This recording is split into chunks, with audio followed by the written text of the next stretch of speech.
प्रारब्ध के सभी दर्शकों को मेरा नमस्कार। मेरा नाम है संदीप आर के सिंह और आज है हमारे साथ हैं पुष्कर अवस्थी जी। सर बहुत बहुत स्वागत। नमस्कार सदीप। सर आज का मुद्दा ये है कि कल एक न्यूज़पेपर में एक भारत सरकार की तरफ से या इलेक्शन कमीशन ऑफ इंडिया की तरफ से एक नोटिफिकेशन आया कि वन नेशन वन इलेक्शन पर आपके सुझाव मांगे जा रहे हैं और ये 15 जनवरी जो है आखिरी तारीख है कि आम जनता या जो भी इसके स्टेक होल्डर्स हैं वो अपना सुझाव दें।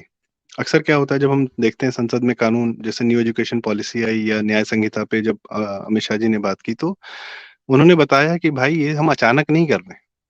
ये सब के सुझाव पता नहीं कहाँ कहाँ से किससे किससे स्टेक होल्डर से थिंक टैंक से लोगों से आम जनता से पिछले 4-5 साल से मांगे जा रहे थे और तब जाके हमने इस पे एक इम्प्लीमेंटेशन किया। ठीक है, अच्छी बात है, good. One nation one election मतलब एक तो पूरी वोटर लिस्ट कॉमन हो जाएगी सबकी, ये अलग अलग टुकड़ों में वोटर लिस्ट नहीं बटेगी, नगर पंचायत वाली और ये वो। एक ही समय पर आपका लोकसभा का भी चुनाव होगा, स्टेट्स का भी चुनाव होगा और शायद उसी में अगर भी लोग जो और भी लेवल्स के चुनाव होते हैं उसको भी अगर जोड़ सके तो। और ऑफ कोर्स जनता परिपक्व है, जनता जानती है कि लोकसभा में किसको वोट देना है, स्टेट में किसको देना है। पर और ये मोदी जी की एकदम मतलब पुरानी इच्छा रही है, कई बार वो बात कर चुके हैं, 2015 से कर रहे हैं कि भाई हाँ एक ही साथ कर लो यार, क्या तकलीफ है। और वो कह रहे कम से कम चर्चा तो करो, ना करो फैसला अभी, चर्चा तो करो, बात तो करो। और पर जो विपक्ष है और विपक्ष से ज्यादा जो लॉयल टू विपक्ष है, जो इस टाइप के लोग हैं आंदोलन जीवी, योगेंद्र यादव या जो लुटेन मीडिया है जिनको भ्रष्ट सरकारें ही सूट करती हैं या उन्हें वही समझ में आते हैं, और उनके जो इंटेलेक्ट सो कॉल्ड दो कौड़ी के इंटेलेक्चुअल्स हैं, वो जो है इस बात को सुनते ही वन नेशन वन इलेक्शन उनके मतलब तन बदन में एकदम आग लग जाती है। उन्हें लगता है कि हाय भगवान, मतलब हमारा जो है अ, उनका क्या है, उनकी रिलेवेंसी इलेक्शंस है, जितने इलेक्शन होते हैं वो उतने रिलेवेंट बने रहते हैं। एक ही बार हो जाएगा तो 5 साल वो करेंगे क्या? तो उनको लगता है कि अगर ये वन नेशन वन इलेक्शन हो गया, दादा हमें याद है टॉम एंड जेरी हम देखते थे, तो मुझ में उसमें एक मेरा फेवरेट सीन था कि जो जेरी है चूहा, तो उसकी ना जो डॉग है उससे दोस्ती हो जाती है और वो हमेशा से जब भी टॉम उसको परेशान करने आता है तो डॉग को बुला लेता है सीटी बजा के। तो कुछ होता है, तो अंत में जो है टॉम उस डॉग से इतना घबरा जाता है बिल्ली कि वो दौड़ के जाता है, कब्र खोदता है, खुद लेट जाता है, अपने ऊपर मिट्टी डालता है और अपने ही ऊपर एक पत्थर गाड़ लेता है, कहता है अब मैं मर चुका हूं। तो विपक्ष का या जो ये जो आंदोलन जीवी है Yogendra Yadav, one nation one election सुन के इन लोगों का कुछ ऐसा ही होता है कि अब हम समाप्त है, हमारा कुछ नहीं हो सकता। आप कैसे देखते हैं वन नेशन वन इलेक्शन? पहला, मोदी जी की इच्छा और इसका क्या होना जरूरी है, और दूसरा ऑफ कोर्स विपक्ष का क्या थोड़ा बहुत इच्छा है अनिच्छा है, क्या है? सीधा वन अच्छा, नेशन वन इलेक्शन। ठीक है। पहले तो ये बात समझ लीजिए कि वन नेशन वन इलेक्शन जो है ड्रीम प्रोजेक्ट है, एक विजन है। ड्रीम प्रोजेक्ट गलत शब्द होगा, ड्रीम विजन है प्रधानमंत्री नरेंद्र मोदी जी का। और वो उनका विजन एक प्रैक्टिकलिटी के सामने आया। वो प्रैक्टिकलिटी ये थी कि भारत ऐसे विशाल देश में जहां पर 140 करोड़ की जनता हो, वहां पर कोई ऐसा महीना नहीं गुजरता जहां पर जो भारत के किसी एक क्षेत्र में कोई ना कोई चुनाव ना चल रहा हो। क्योंकि इंडिया की भारत की का लोकतंत्र इतना समग्र हो चुका है इन सालों में कि वो जो है गांव से लेकर लोकल बॉडी से लेके हर तरीके के चुनाव जो है होते रहते हैं। और आप भी जानते हैं कि सारे इलेक्शन चुनाव जो होते हैं वो इलेक्शन कमीशन के अंतर्गत होता है। और जिस दिन अधिसूचना जारी हो जाती है उसके बाद जो प्रोजेक्ट वर्क चल रहे होते हैं उनकी गति धीमी होती है और कोई नया काम हो नहीं सकता जब तक कि वो चुनाव संपन्न नहीं होते उन क्षेत्र विशेष में। तो उससे जो है इसमें बात ये आई कि इस तरह की बराबर अवरोध से तो जब एक भारत में एक समरसता से जो विकास होना चाहिए उसकी गति पे झटका लगता है, नंबर एक। दूसरा, एक्सरसाइज इतनी बड़ी होती है, इस बृहत लेवल की होती है कि उस पर कॉस्टिंग जो है बहुत आती है, और वो अंतोगत्ता वो भार जो है भारत की आर्थिक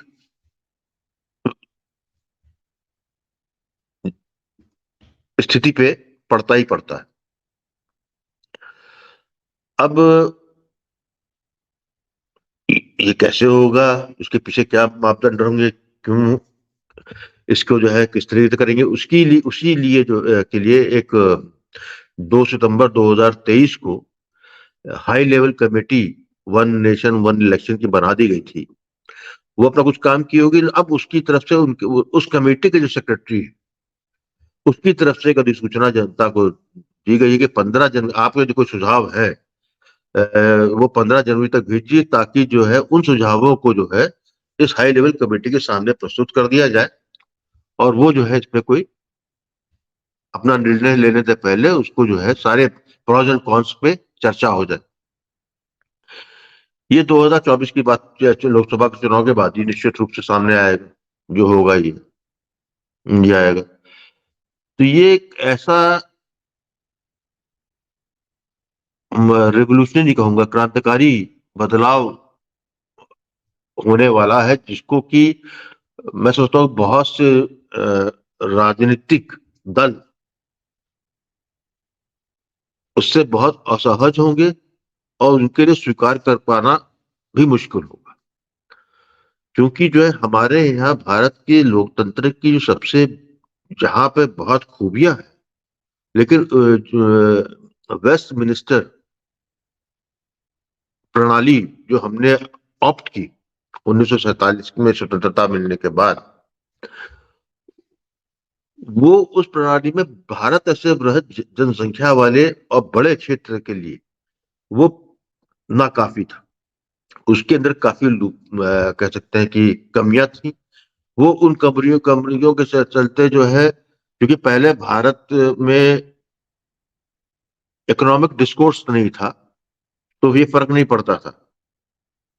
क्योंकि जो है जो कि ज्यादातर काम जो होते थे वो सरकारी तंत्र के ही होते थे, शासन के द्वारा होते थे, और शासन द्वारा जो काम किया कराया था तो वो जो है राजनीतिक दलों और जो आशासन तंत्र है तो उसी कमाई का जरिया भी होता था, पैसा वहीं से लेते निकलता था। जो प्रेफरेंस थी भारत सरकार या राज्य सरकार के कामों में, वो जो है सैफरिंग ऑफ द मनी जो है वो लौट के जो है वही या तो पॉलिटिकल क्लास में जाता था, या जो इस तंत्र को चला रहा था शासन उसके उसमें जाता था। तो उस पर रोक तभी लग सकती थी कि जब जो है कि वे जो होना एक ही बार हो जाए, निपट ली। 5 साल में एक बार होता है, जो अधिसूचना जारी हुई तो पूरा विकास जो है पुराने वो चलते रहेंगे, कोई नया नहीं होगा, और फिर जहां चुनाव खत्म है उसके बाद फिर गति पकड़ ले। तो भारतीय लोकतंत्र में चुनाव एक इंडस्ट्री बन गई। 1900 स्वतंत्रता के बाद से धीरे धीरे जब हम लोकतंत्र हमारा परिपक्व हुआ, तो लोकतंत्र एक व्यवसाय के रूप में भी परिपक्व हो गया। जिन आप आंदोलन जीवी और इन सबकी बात जो कर रहे हैं यार, ये जो बुद्धिजीवी तथाकथित बुद्धिजीवी वर्ग जो है, जो कि चुनाव का विश्लेषण करता है और जो जाति और उसका जो है घटा घटाता बढ़ता है, हर चुनाव क्षेत्र के जो कितने परसेंट कहाँ का है उसी पे बैठा बैठा जो है वो बता भी देता है कौन ये मिल जाए तो इतनी परसेंट हो जाएगी, सीट निकल जाएगी। तो ये व्यवसाय जो है उसको सबसे बड़ा आधार है। जो परिपक्व और जो कि केवल पॉलिटिकल डिस्कोर्स में होंगे लोग, या वो राजनीतिक दल, वो तो बहुत उसको जो है भले उसको स्वागत अभी ना करे जब ये आएगा, लेकिन अंतोगत्ता उनका ही भला होना है, वो भी जानते हैं। अब अब सवाल इस बात का कि ये जब आएगा तो फिर किस तरह होगा। ठीक है, मुझको भी लग रहा है कैसे होगा, क्या क्या इसमें हो सकता है। लेकिन जो मेरी एक जो मैं तुमसे बातचीत के सिलसिले में एक आध जगह मैंने कहा भी है, और उसको मैं फिर दोहरा देता हूं कि जो मेरा बहुत पहले से मानना है कि 2024 का लोकसभा का चुनाव वो जो है एक चरण की समाप्तन पे है। जिस जिस लोकतंत्रीय व्यवस्था में, जिस संवैधानिक दायरे में अब तक हम चुनाव अपने जनप्रतिनिधियों को चुनते रहे हैं या सरकारें चुनते रहे हैं, वो जो है आखिरी जो है प्रयोग 2024 में आप करने जा रहे हैं। 2024 के बाद यदि वन नेशन वन इलेक्शन का कंसेप्ट है तो निश्चित रूप से भारतीय जनता पार्टी ने वॉर क्राई दिया है अब की बार 400 पार। 400 पार का मतलब यह है जो भी मैं भी मानता हूं, स्वयं मानता हूं कि 400 आएगी कि नहीं आएगी नहीं कह सकता, लेकिन 2/3 बहुमत लेके इस बार जो है Bharatiya Janata party NDA government आने वाली है। वो आती है तो निश्चित रूप से जो पहला प्रहार मुझको लगता है वो संविधान पे ही होगा, क्योंकि संविधान में अब जो आज का संविधान है उसमें इतनी शक्ति नहीं है या उसमें वो रास्ते नहीं है कि जो कि इतना बड़ा काम वन नेशन वन इलेक्शन को जो है संभाल पाए। तो संविधान भी उतना ही सशक्त होना चाहिए, उसके अंदर उतनी ही चीजें होनी चाहिए जो कि इस चीज को सफलतापूर्वक अपने में समाहित कर सके। तो निश्चित रूप से जो है ये आप देखने जा रहे हैं ये, और मोदी जी क्योंकि आपको पहले भी कह चुके हैं मोदी की गारंटी है, मोदी जी कहते हैं वो करते हैं, तो बहुत कुछ दिल में मोदी दबा जी के का जो रखे हैं करने के लिए। हाँ तो मोदी जी का जो ट्रैक रिकॉर्ड है उसको देखते हुए मैं पूरी तरीके से संतुष्ट हूँ। भले ही जो है भारत का विपक्ष संतुष्ट हो या ना हो, भले ही भारत का जन आंदोलन जीवी लोग पसंद हो या ना हो, लेकिन मैं बड़ा रूप से संतुष्ट हूँ कि ये जो है वन नेशन वन इलेक्शन जो है हम भविष्य में देखने जा रहे हैं। और मैं हो सकता संभावना इसकी यही है कि 2024 के बाद जो भी चुनाव होंगे वो मैं समझता हूं कि इसी प्रक्रिया के तहत ही हो, ताकि जो है भारत के आर्थिक विकास में कोई खलल ना आए। एक बार अधिसूचना जो है चुनाव ने कमीशन ने दे दी, काम जो सरकारी है कोई नए काम तब तक होंगे नहीं, फिर जब 2 महीने में जो है सारे चुनाव एक साथ निपट लिए आप, तो फिर आपने स्टार्ट कर दिया। अब देखिए जैसे मैं इसमें 2-3 बातें कहना चाहूंगा कि जैसे आपने बताया कि हर प्रदेश में जैसे चुनावी अधिसूचना जब लगती है तो 3 महीने गए, आपके 4 महीने तो मिनिमम गए। ठीक है, 4 महीने मिनिमम गए, उसमें फिर कोई काम धाम नहीं, कोई नया टेंडर नहीं, कुछ नहीं। और नया तो नहीं, पुराने प्रोजेक्ट्स पे भी धीमे लोग हो जाते हैं कि पता नहीं कौन सी सरकार आएगी, उनका क्या मंशा रहेगा, वो योजना बंद कर देंगे, फंड बीच में नहीं देंगे, ये वो। तो बहुत सारी चीजें जो है एकदम स्लो डाउन मोड में आ जाती है, जर्क लग जाता है चलते हुए कामों में भी। और हर स्टेट लोकसभा चुनाव का के हो जाता है ना, हाँ, लोकसभा चुनाव के कारण तो अधिसूचना झेलता ही है, स्टेट अपने इलेक्शन के कारण भी अधिसूचना झेलता है, तो 5 साल में 2 बार तो झेलता ही झेलता है। जो लोग भी अभी जैसे हरियाणा में चुनाव होंगे 2024 में बाद में, तो अभी वो 3 महीने की उन्होंने जनवरी से मार्च का झेला, फिर उसके बाद वो सितंबर से नवंबर तक का, तो ये साल हरियाणा का गया, ठीक है, अधिसूचनाओं में ही गया। खैर, और भी अन्य प्रदेशों के साथ भी ऐसा ही होता है, जैसे पिछले अभी मध्य प्रदेश वगैरह में हुआ, अभी इनकी नई सरकार आई है और अभी अधिसूचना लग जाएगी तो वो कुछ नहीं कर पाएंगे। तो वो उनका नई सरकार आने के भी 6 महीने तक वो कुछ नहीं कर पाएंगे। बड़े बड़े राज्यों की बात हो रही, राजस्थान वगैरह सब। ठीक, हाँ बिल्कुल निश्चित रूप से ये बात है, तो बहुत ज्यादा प्रभावित होते हैं। ठीक, पहली चीज। और जिन स्टेट में जैसे उड़ीसा है, उसका चुनाव जो है पूरे लोकसभा चुनाव के साथ होता है, और यहाँ तक कि तेलंगाना का भी, तो वहां पे कभी भाजपा की सरकार आई नहीं, जो एक डर है कि भाई केंद्र वाली ही जो है रिपीट हो जाएगी। उड़ीसा में पटनायक जी पता नहीं 4-5 बार का तो रिकॉर्ड ही तोड़ देंगे, वो जगन रेड्डी भी वापस आ जाएगा तेलंगाना में। ठीक है, तो क्या है कि ठीक है, उतना साथ में ही हो जाता है और जनता अपने हिसाब से अपना चुन लेती है। तेलंगाना में सांसद भी भाजपा को देती है, लेकिन पूर्ण रूप से सरकार जो 4 सांसद दे देती है भाजपा को, लेकिन विधायक जो अपनी राज्य सरकार है वो आंध्र प्रदेश में, सॉरी नॉट तेलंगाना, आंध्र प्रदेश में वो पूर्ण रूप से जगन रेड्डी को दे देती है। ठीक, एनी विच वेज। दूसरी बात ये थी कि जो आपने वेस्टमिंस्टर प्रणाली की बात की, उसमें मैं देखता हूं कि जैसे कि भारत अपना नेतृत्व न चुन सके, भारत अपने टुकड़े टुकड़े में कोई अपना विधायक चुन रहा है, कोई अपने एरिया का सांसद चुन रहा है, और मतलब बहुत ही संकीर्ण सोच हो जाए लोगों की। जो आपने जातिगत वोटिंग की बात की, अगर मैं नेतृत्व चुनने जाता हूं तो मैं जाति नहीं देखूंगा, मैं बटूंगा नहीं, मैं फिर पर्पस देखूंगा, मैं ध्येय देखूंगा, मैं योजनाएं देखूंगा, मैं काम देखूंगा, कर्म देखूंगा, मैं किसी की इमेज नहीं देखूंगा। ठीक है, अगर मैं नेतृत्व चुनने की अगर मैं बात करूं तो।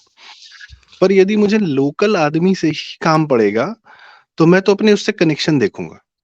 मैं ये नहीं देखूंगा कि वो जाके किस, वो जो वो जो वो नदी है, छोटा नाला जो बह रहा है, वो जाके किस नदी में जाके गिरेगा, मुझे नहीं पता। जैसे इसी कारण क्या हो कि आई के गुजराल और देवेगौड़ा जैसे लोग भी बन गए, 6-6 महीने के लिए वीपी सिंह और चंद्रशेखर भी बन गए, और राजीव गांधी के कार्यकाल का सारा ठीकरा चंद्रशेखर पे फोड़ दिया गया कि इन्होंने तो देश की अर्थव्यवस्था 6 महीने में बर्बाद कर दी, और कोई पीछे वाली बात नहीं करता।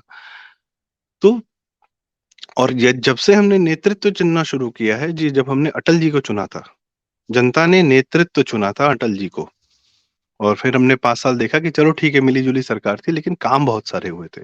मोदी जी ऑफ कोर्स, कोई डाउट ही नहीं है, मतलब जब से नेतृत्व चुना है, योगी जी को हमने जब सरकार में यहाँ पे नेतृत्व चुना, जातियों से ऊपर उठ के वोट किया।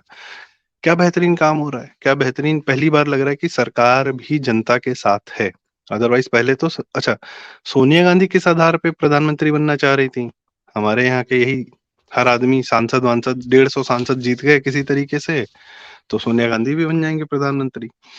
या मनमोहन सिंह को हम एज अ नेतृत्व हमने नहीं चुना था, ठीक है, लेकिन हमारे हाँ सर पे 10 साल बिल्कुल। बिठा दिए गए, और हमने कार्यकाल देखा कि क्या वाहियात कार्यकाल था। बम भी फट रहे थे, हमले भी हो रहे थे, सेना भी बर्बाद हो रही थी, पैसा भी नहीं था, पैसे पेड़ पे नहीं उगते, और इकोनॉमी तो बर्बादी, इकोनॉमिस्ट कहने को इकोनॉमिस्ट, और बर्बादी के सारे लक्षण। तो सवाल इस बात ये जो का फ्रेगमेंटेशन था, मैं इसीलिए आपसे ये पूछना चाह रहा हूँ कि one nation one election gives us a choice of choosing a leader, choosing one person, one single decisive authority, which is जिसका असर हम देख रहे हैं। और वेस्टमिंस्टर जो है हमें कहता है कि जाके अपना बस वो चुन लो जिससे तुम्हारा कनेक्शन बैठे। ठीक है, इस पे क्या कहना था, नेतृत्व versus local connection? One nation देखो वन ऐसा कि इलेक्शन इस चीज को केटर करेगा? मैं कहता वन नेशन वन इलेक्शन की जो है केवल लोकसभा और विधानसभा ही हम्म तक निहित नहीं। आपका हम्म लोकल बॉडीज भी इसमें, जहाँ तक मेरी हम्म जानकारी है, इसमें लोकल बॉडीज और हम्म आपका ये पंचायत वाला जो होता है हम्म ये भी इसके साथ में। हम्म तो ये कंप्लीट पैकेज है। हम्म यदि आप रूरल क्षेत्र के आप है, वोटर है, तो आपके हम्म पास चॉइस जो है, जो जब आप टॉप चुनते हैं या हम्म राजनीतिक दल, हम नेतृत्व मतलब ये हम ये कहें इसको, इंडिविजुअलिस्टिक पे नहीं जाते हैं। नेतृत्व मतलब कि नेतृत्व हमें किस दल को प्रदान करना है। ठीक है, हम्म क्योंकि आज के हम्म क्योंकि हमारे इतने डाइवर्सिफिकेशन वाले राष्ट्र में हम्म जो हमारा फोकल पॉइंट, ठीक है, आज की तारीख में तो मान लीजिए चलिए मोदी जी एक फोकल पॉइंट है, लेकिन ये हम्म परमानेंट नहीं हो सकता। हम्म परमानेंट जो है एक आदमी वो सबको जोड़ के रखे दल हो सकता है। हम्म तो मैं समझता हूं कि वो चीज तो नहीं मैं कहूंगा कि होगा कि नहीं होगा, भविष्य में बात है। लेकिन निश्चित रूप से जब आप वोट करने जाएंगे, तो ये भारतीय लोकतंत्र की एक बड़ी सफलता है कि यहाँ का वोटर बड़ा जागरूक है। हम्म मतलब जागरूक मतलब ये नहीं कहूंगा कि वहां यहाँ का वोटर बहुत ही जब चुनता है तो अपने स्वार्थ नहीं देखता, बिल्कुल देखता है। तो उसको जहां देखना भी स्वार्थ चाहिए। की पूर्ति करनी है, रूरल एरिया पे हो गया, जहां पर आपका जो है लोकल बॉडीज का है, तो वहां उसको हम्म स्वार्थ अपनी निहत चॉइस उसको जो करनी है उसको लेने दीजिए। जहां पर आपको ऊपर आके जाते हैं, जहां पे आपको अपना राज चलवाना है, जहां पे आपको राज चलवाना है, वहां उसकी अलग हो जाती है। तो ये इसका सबसे बड़ा सबसे स्ट्रांग वो आएगा, जो आउटपुट, कि जो आपके जो चुनावी गणित में जो जाति का कॉम्बिनेशन होता है, हम्म दैट विल बी ब्रोकन। कारण बहुत मैं बता दे रहा हूं आपको, यदि जो दल जातिगत दल है, हम्म ठीक है, जब वो एक साथ चुनाव पे जाएगा, उसको लोकसभा भी, विधानसभा भी, लोकल बॉडीज में, तो क्या है कि आपका जो है ग्रास रूट वर्कर से लेके सबको, हम्म आप जो है फिर आप ये अफोर्ड नहीं कर पाएंगे कि आप किसी सिंपलिस्टिक केवल एक जाति को या बड़ी पर्टिकुलर बात। जाति को जो है कैटर कर सके, ये क्योंकि वो सरवाइव नहीं कर पाएंगे। ऐसा नहीं हो सकता कि यादव जी हैं तो जो है वो एमपी का टिकट भी यादव कोसी क्षेत्र का जो है उसके अंतर्गत 6 7 विधायक है, तो उसमें भी आधे वो है, और उसके बाद जो ये नहीं हो पाएगा।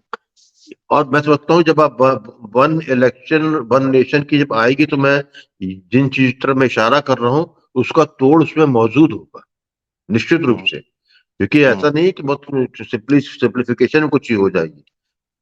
इसे बिग एक्सरसाइज, और मैं समझता हूँ वन ऑफ द स्वतंत्र भारत की सबसे बिगेस्ट एक्सरसाइज इसको कहूंगा, यदि हो जाए तो मुझे मुझे मुझे पूरी आशा है कि होगा ही होगा।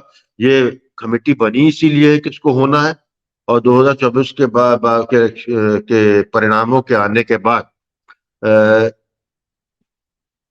इसके विरुद्ध खड़े होकर कोई बात करने या अपनी गिनती करवाना में कोई ऐसा ना दल होगा ना कोई सामर्थ्य होगा। ये अब उसमें जो कुछ चीज लेके आते हैं तो उसमें कुछ फिनिशिंग टच रह जाता है। अब ये देखना रह जाएगा कि ये फिनिशिंग टच करके सामने लेकर आता है भारत के सामने, कि जनता के सामने या नई नई पद्धति या नई नई तरीके की सोच आती है, या जो है अडॉप्ट करने के बाद उसमें जो है जो प्रैक्टिकल व्यवहारिक में जो चीज सामने आएगी उस व्यवहारिकता को अपने अंदर समाहित करेंगे। मैं समझता हूँ जिस तरीके से थॉट प्रोसेस चल रहा है, जिस तरीके से, क्योंकि प्रधानमंत्री नरेंद्र मोदी जी ने ये अभी ये बात नहीं की, बहुत पहले से बात कर रहे हैं वन नेशन वन, तो नेचुरली मुझको, हाँ, तो मुझको तो लगता है कहीं ना कहीं उनके खुद के अपने नोट्स होंगे, उनकी खुद की जो, क्योंकि बहुत उनके एक्सरसाइज बहुत ही वृहत रहती है जहां एक तरफ, और वहां बहुत टू द पॉइंट भी रहती है। तो मुझे लगता है कि जो आपकी हाई लेवल कमेटी है उसको जो है मोदी जी के फीडबैक का पूरा पूरा आइडिया होगा, या उनको एक्सेस होगी उनके विचारों की। और अब आपके विचार पर है कि हो सकता, क्योंकि जनता क्या विचार देती है, जनता क्या सोचती है कि लोकसभा विधानसभा में जो है एक हो जाए, और लोकल बॉडीज और ये, या फिर जो है आचार संहिता ही 2 पार्ट में कर दी जाए, कि राज्य और देश का जो चुनाव होता है तो उसकी आचार संहिता का जो है अलग मायने होंगे, और जब आप जो है लोकल बॉडीज और इसके चुनाव कर रहे हैं उसके क्योंकि अल्टीमेटली जो वन नेशन वन इलेक्शन जो है घूम फिर के चुनाव की अधिसूचना और उसके बाद 3 4 महीने तक विकास का जो है जो ब्रेक लगती है, और उससे जो बैकलैश इंडियन इकोनॉमी पे आता है वो है फोकल पॉइंट। यदि कोई तरीका ऐसा निकल आता है कि जहां पर जो है हम उसको डायल्यूट करके कर सकते हैं, तो ये भी कुछ आ सकता है। ये मेरा अपना विचार है। सही है, सही है। अब वो जनता अपना विचार दे 15 जनवरी तक। हमारी दर्शकों से भी अपेक्षा है कि उसका नोटिस बोर्ड हम अभी इस वीडियो में भी लगा देंगे, और वो ट्वीट लिंक भी, और आप देखें, आप भी अपने विचार दें सरकार को। सरकार सुनना चाहती है कि वन नेशन वन इलेक्शन पे आपकी क्या राय है, क्या सुझाव है, और आप किन्हीं कारणों से मुस्कुरा रहे हैं, लेकिन हम आपको बोलने का मौका जी, आप एक बात कह रहे हैं। जाते जाते कहो कि आपने अपील कर दी, सचिव हाई लेवल कमेटी ने नोटिफिकेशन दे दिया, शर्तिया मेरा, आप जब बाद में डॉक्यूमेंट्स निकलेंगे, भारत की जनता ने सुन लिया, कोई सुझाव देने नहीं वाली। हाँ, जितने यहाँ आंदोलनजीवी इनके सुझाव बहुत पहुंचे, जिनका अस्तित्व ही जो है भविष्य में 2024 के बाद डायनासोर होने वाला है, डायनासोर की परिणति पाने, उनके जरूर पहुंचे। चलिए, और तो आशा यही करता हूँ, शायद कुछ नहीं, मैं कह रहा हूँ आशा मैं यही कर रहा हूँ कि उनके विचार यदि पॉजिटिव आते हैं तो उसको जरूर जो है अंतर्निहित करना चाहिए। देखिए, ऐसा है कि चूंकि जिसका जीवन ही आंदोलन चुनावों पर निर्भर है, करियर ही चुनाव पर, तो वो भी चुनावों के बारे में कुछ ऐसी बातें जानता है जो हम और आप नहीं जानते हैं। ठीक है, हम और आप अपना डेली वर्किंग करते हैं, जो 24 घंटे जी रहा है वो ज्यादा जानता है, वो भी भारतीय है, वो भी देगा अपने सुझाव। ठीक है, अच्छी बात, देना चाहिए, सबको देना चाहिए। बिल्कुल देना चाहिए। जी, जी। और उनकी तकलीफ यही होगी कि भाई इस कमेटी के हम मेंबर क्यों नहीं, हम बताते हैं चुनाव कैसे होता हाँ, है, ठीक है, हाँ, क्योंकि हम तो जीते हैं। ये खैर, तो जी, जनता से भी राइट। अपील है, आप लोग भी दें, अपने सुझाव दें। और सबसे महत्वपूर्ण बात कि अब चूंकि भारत को एक डिसाइसिव रोल लेना है वर्ल्ड लीडरशिप में भी, और इससे हमारा आपका जीवन भी प्रभावित होता है अच्छे तरीके से। हर चुनाव लोग कहते हैं कि पॉलिटिक्स इतना क्यों बात करते हो, पॉलिटिक्स पे इतनी बात क्यों होती है, तो ये पुराना कथन है किसी का, मैं उसी को रिपीट करता हूँ कि you might not be interested in politics but politics is very much interested in you. तो आप हमारा आपका जीवन बेहतर होता है, बदतर होता है, डिपेंड करता है किस प्रकार का नेतृत्व ऊपर चुना जा रहा है, किस प्रकार के वोट बैंक के द्वारा समर्थित सरकार ऊपर जा रही है। और बहुत सारे उदाहरण हैं, अभी उदाहरण देने लगेंगे तो समय खत्म हो जाएगा। तो नहीं, ठीक है। फ्रेगमेंटेशन अब ना हो देश की जनता का, और एक दिशा में देश की जनता सोचे, जातियों से ऊपर उठ के सोचे। जातियों का अपना एक अलग रोल था एक समय में, आज भी है, होगा, वो ठीक है, उसमें हम उसकी निटिग्रिटीज में नहीं जा रहे हैं, हर चीज के पॉजिटिव नेगेटिव होते हैं। पर जब देश के नेतृत्व की बात आती है, देश के भविष्य की बात आती है, देश के विकास कार्यों की बात आती है, देश की इकोनॉमी की बात आती है, जिससे हम आप डेली अफेक्ट होते हैं, वहां पर जो चुनाव हो वो सही हो और सही प्रक्रिया से हो, इसका भी बहुत होना जरूरी है। और इस बात को तो मैं इसी बात से खत्म करूंगा जो पुष्करदा ने पिछले एक वीडियो में कहा था कि 2024 का चुनाव, खैर विषय बहुत अलग है, लेकिन मेरे लिए वो सबसे महत्वपूर्ण लाइन है कि 2024 का चुनाव आप नेतृत्व या किसी और को नहीं चुन रहे हैं, आप बस ये चुन रहे हैं कि आप श्री राम के हैं या नहीं। तो इस बात के साथ हम ये चर्चा समाप्त करते हैं। बहुत बहुत धन्यवाद दर्शकों सुनने के लिए। वीडियो लाइक करें, चैनल बहुत बहुत सब्सक्राइब करें धन्यवाद। और शेयर करें। Thank you.